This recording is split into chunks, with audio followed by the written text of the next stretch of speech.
Let me start by asking a question that will have been on the minds of Emmanuel Macron and Olaf Scholz this week when they met. Is this election going to be dominated by the far right?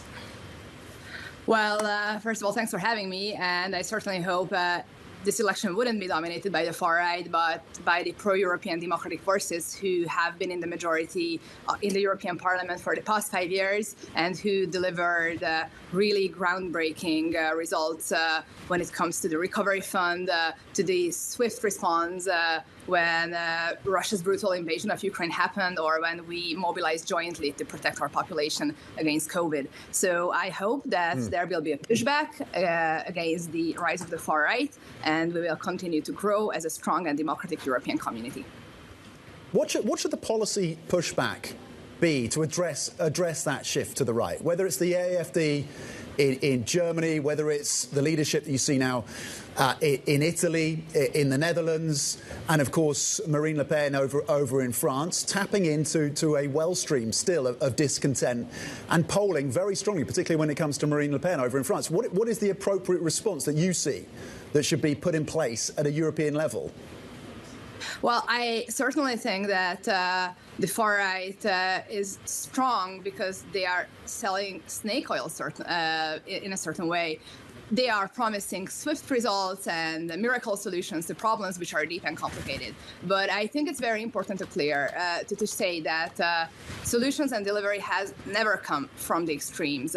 Only the center, only a pro-European majority can deliver on strong issues like the green transition, on the protection of Europe when a war is in our neighborhood, or when it comes to strengthening our democracy, which is certainly also on a ballot in many of our member states, including Hungary. So I think we have to focus on our results and also on how we plan to continue this fight for making Europe more prosperous and more competitive, and how we can deliver more for our businesses and our people who are certainly asking for some extra help here. Would you be willing, in service of that goal, to work with members of the ECR, though?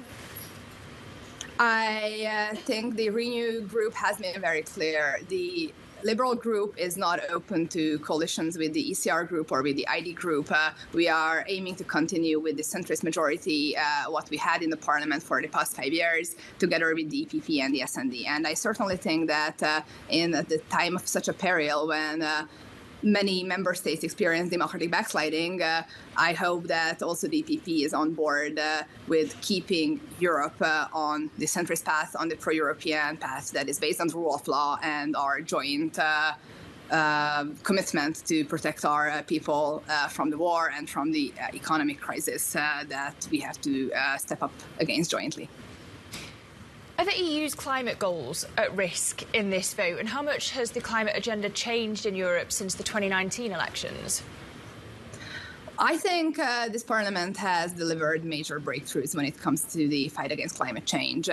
We have the Green Deal, where we are world leaders, I have to say, as the EU. And this is a commitment we have to continue to deliver on for the future generations, but also for those who are struggling from the effects of climate change right now, from the droughts, from the floods that we have seen all around Europe. And I am very worried that this agenda can be in peril indeed if the far right strengthens, and also if the EPP continues its course with looking away from the joint commitments we made at the beginning of the mandate.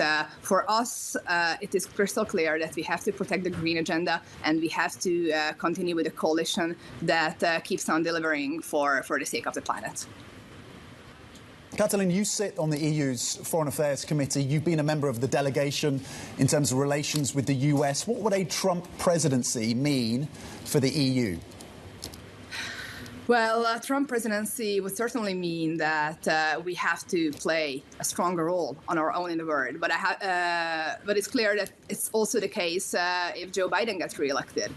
we have been the little brother of the US for far too long. We have to be more autonomous in the way how we can protect ourselves, in the way how we can protect our economy. I think the strategic sovereignty path that many European leaders have been championing is the right way. And strong Europe means a stronger transatlantic relation. So it comes to the benefit of both sides and both partners. But we cannot be reliant on what happens at the US elections.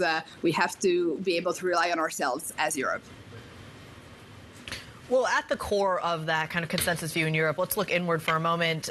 Katalin, you talk a lot about the defense story, the foreign affairs story as well. Does it concern you at all that Hungary seems to be at odds with the rest of the EU right now when it comes to aid towards Ukraine? Oh, it is extremely concerning. And I have to say, not only concerning, it is shameful when I see the Hungarian government constantly vetoing key actions in the European Council table. His vetoes do not serve the interests of Europe. They do not serve the interests of the Hungarian people. They only serve the interests of Vladimir Putin. And I think it's very important to show that Hungary is more than Viktor Orban, that we have a very strong opposition who is standing in favor of Ukraine and who is not in favor of selling out our country for Russia and China. That's what we experienced from the government.